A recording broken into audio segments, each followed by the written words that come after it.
자, 그런가 하면 서울 강남 아파트 두 채를 보유해서 논란이 됐던 인물이죠. 이찬진 금융감독원장이요.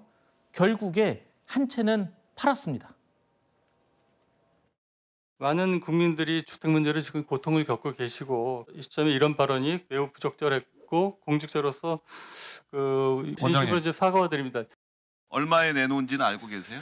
처음에는 20억에 부동산을 올렸는데 22억에 내놓으셨죠? 지금은 이거 22억으로 바꿨답니다. 중개인. 한 달 전 그 아파트 실거래 가격이 얼마인지 아세요? 한 달 전? 아마 18억대 중반 정도 될 겁니다. 한 달 만에 지금 4억이 올랐다고 보는 거예요. 처음에 내놓으실 때 20억에 내놓으셨죠? 그거는 중개인이 올린 겁니다. 일부러 안 팔리게 하려고 비싸게 내놔갖고 누가 안 사게 그렇게 한 줄 알았는데 부동산에 확인해봤더니 실거래가가 그 정도 된다. 한 달 만에 4억, 일주일 만에 2억이 오르는 것이 이게 정상적이냐. 11호 대책 완전히 11호 대책은 실패한 정책이에요. 자, 이찬진 금감원장 다주택 보유자라는 비판을 받아오자 당초 자녀에게 한 채는 양도하겠다라고 했다가 이게 또 비난을 받았습니다. 그러자 그러면 이걸 차라리 처분하겠다라고 했습니다. 그러고 나서 시세가 20억인데 22억에 내놨다고 해서 또 비난을 받았죠. 자, 그러자 결국에는 원래 실거래가 샀던 가격인 18억에 내놨다는 겁니다. 그랬더니 내놓자마자 덜컥 거래가 돼서 팔렸다는 겁니다. 하루도 채 안 돼서 팔렸다는데요. 자, 이것만 봐도 지금의 부동산 문제가 얼마나 심각한지 체감이 되는 것 같습니다. 일단은 실거래가 18억에 샀는데 시세가 2억 정도 올랐다는 겁니다. 그죠? 그런데 22억에 내놨더니 이 말은 곧 어떤 비난을 받았냐면 앞으로 2억 오를 거를 예상하고 20억에 내놓은 거냐 뭐 이런 비난까지 받았는데 뭐 결론적으로는 18억에 내놨습니다. 근데 이제 일부러 안 팔리게 하려고 저기 높게 내놓은 게 아니냐 이런 이제 일부 주장에 대해서는 또 그게 아니다. 시가가 실거래가 그 정도다. 저는 이것도 문제라고 봐요. 네. 왜냐하면 실거래가가 22억이면 이양수 의원의 말처럼 일주일 사이에 2억이 올랐다는 거잖아요. 그렇죠. 그럼 부동산 대책 중에 대출 규제의 부처의 수장이 저런 식의 본인이 한 예측과 국민한테 한 말과 달리했다는 거예요. 예컨대 이렇게 대출 규제하게 되면 이게 실제 거래가 안정화되고 그때 국민들이 사도 됩니다라는 전체적인 분위기를 대변하는 것인데 본인은 저렇게 오를 걸 예상하고 그렇게 내놨다는 거잖아요. 네. 그러니까 원래 18억 내놨다가 20억으로 올렸다가 22억. 그러면 본인은 이렇게 부동산이 가파르게 올라간다는 것을 몸소 듣고 있었음에도 불구하고 본인이 국민께 내놓은 정책은 그와 반대되는 거라는 거예요. 그러면 이거를 국민들이 볼 때 저분과 관련돼서 저 논란이 주는 메시지는 상당히 신뢰를 저해한다는 거예요. 국민들 네. 입장에서 보면 그래 이 공직자들도 저렇게 하니까 우리도 오를 거로 예상하고 움직여야지.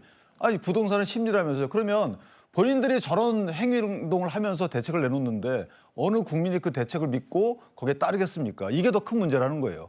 벌써 저 부분이 호가가 2번 바뀌었다는 거잖아요. 네. 그것을 주는 의미는 상당히 강하다라고 생각을 합니다. 알겠습니다. 이만큼 여론의 문매가 무섭습니다.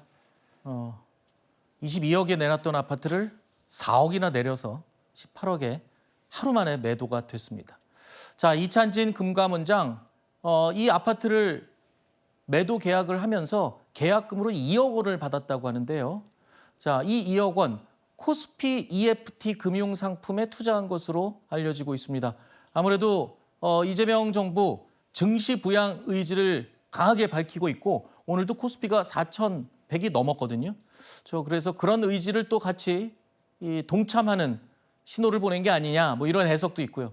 어쨌든 정부의 부동산 정책 기조에 애초에 적극 부응했더라면 이렇게 논란의 중심에 서지 않았을 텐데 본인 뭐 억울한 부분도 없지 않을 것 같긴 한데 네.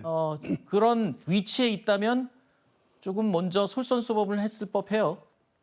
아마 이 과정을 거치면서 이찬진 금감원장도 고위공직자로서 주요 정책 또 국민들이 혼란스러워 불안해하는 정책을 시행할 때 네. 공직자의 자세가 어떠해야 될지에 대해서 많은 생각을 하셨을 거로 봅니다. 하여튼 결론적으로 적정 실거래가에 처분을 하고 그것을 지금 정부의 정책 기조에 맞춰서 자본시장을 재구조하는 방식, 그러니까 부동산에 과도하게 몰려있는 자본을 주식시장으로 옮겨가는 걸 먼저 보여줬다는 데는 충분한 의미가 있어 보이고요. 네.